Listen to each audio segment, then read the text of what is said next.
You ever notice how some moments hit like a punchline and a gut punch at the same time? That was the day I watched a whole plane heck, a whole industry get knocked sideways by the quietest man in the room. I'm talking about Darius Cole, a guy who'd spent most of his life climbing ladders folks kept trying to saw out from under him, only to get his dignity put on trial 30,000 feet in the air. You know what I mean? So, there we were, Rains, slicking the windows, folks in the terminal shuffling through their own little headaches, nobody really looking up to see what mattered. Darius, in his worn jeans and soft black pullover, didn't stand out, and maybe that was the point. No gold watch, no badge of honor, just a man with a boarding pass for Seat 1A, first class, on Flight 626 to Seattle. He wasn't flashy, wasn't loud. He just moved with a kind of quiet that fills up a space if you know how to notice. Boarding started like any other day, but the second he sat down, you could feel a little static, a sense that something was about to crack open. The flight attendant, Heather, looked at Darius and, without even glancing at his pass, said, "I think you're in the wrong seat. This is first class." Now, you'd think she'd have learned by now, right? But Darius didn't flinch. He handed over his boarding pass, clear as day. 1A. She barely looked at it. Asked him to move, said she'd check with the gate. That's when folks started filming, sniffing a story before it even happened. She brought over her supervisor, Kyle, who tried the same line. "Sir, you need to step out while we sort this." But Darius? He just sat there, calm as a stone, and said, "I paid for this seat, I have the documentation, and I'm not moving." You could almost hear the click as the story shifted gears. Every phone in first class was up, people watching the real-life drama unfold like a courtroom on a cloud. Even when Kyle threatened him with removal, Darius didn't budge, just laid out his ID, his frequent flyer card, and then, with the kind of slow reveal that'd make a poker pro jealous, his CEO business card. You ever see a man's face go from cocky to pale in 3 seconds flat? Kyle sure did. And then came the twist. A woman in row 3, Monica Nurse, no less, spoke up for him. "He's not causing trouble, you are. Why don't you just check the pass?"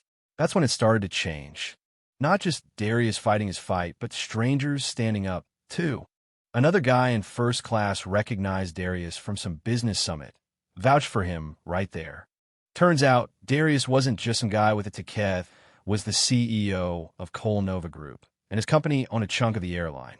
Phones blew up. A teenage streamer's live feed caught Heather half whispering, "He didn't look like he belonged." That line? It went viral before the wheels even left the runway. But Darius, he didn't shout, didn't cuss, didn't even gloat. He just let it play out. Cabin got quiet, but it wasn't peaceful. Everyone could feel that power shifting, like air getting sucked out before a storm. The pilot came out, backed up his crew, didn't bother looking at the paperwork, just wanted Darius gone. That's when Darius started recording, made sure every word was documented. Yeah, that happened. Then, just as it seemed like the airline might really cross a line, the call started rolling in first from the gate, then the airline's headquarters, then, believe it or not, the CEO of the airline herself, Linda. Now, you'd expect a man with Darius's clout to throw his weight around, but he played it with a grace that cut sharper than any headline. He told Linda what needed to happen. An audit of every bias report for the last 5 years, real transparency, mandatory training, and a public statement that didn't sweep things under the rug. "I'm not asking for an apology," he said. "I'm asking for change." And you know what? She agreed. Not because he threatened, but because he laid out the facts on camera, in front of witnesses, in front of the world. That's what shook people. Not the volume, but the clarity, the refusal to be shifted by anything except the truth. Darius didn't ask to be treated like a CEO. He just wanted to be treated like a person. He didn't become a symbol by choice, he became one, because folks needed someone to remind them that dignity isn't a luxury. After the flight, after the media circus, the flashbulbs, the press conferences, and the senators grilling him in Capitol Hill hearings, what stuck with Darius wasn't the policy or the power, but a photo handed to him by a quiet woman named Savannah. Her mother, Angela, had once saved up for a first-class ticket, just one flight, just one seat, and they'd pushed her to the back. No questions, no recourse. Angela never flew again. Savannah, now grown, thanked Darius for not giving up his seat, said he'd done it for her mother and everyone like her. You could see it in Darius's eyes. That's what mattered. Not the stock price or the applause, but the quiet win for every voice that had been told to shrink. The reforms came: new training, new oversight, and a plaque in the airline's lobby etched in both English and Braille, the Dignity Directive. But what really changed was something deeper. In small town halls and city squares, people started telling their story. No more silence. No more folding tickets and dignity into the cracks of systems that never apologized. Kids started believing that first class wasn't about being special, but about everyone's right to belong.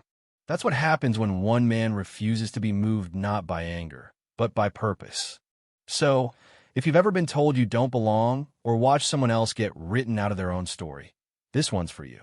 Because as Darius said, you don't fix a broken system by whispering to it. You speak clearly, you keep receipts, and you don't let anyone decide your worth based on where they think you fit in.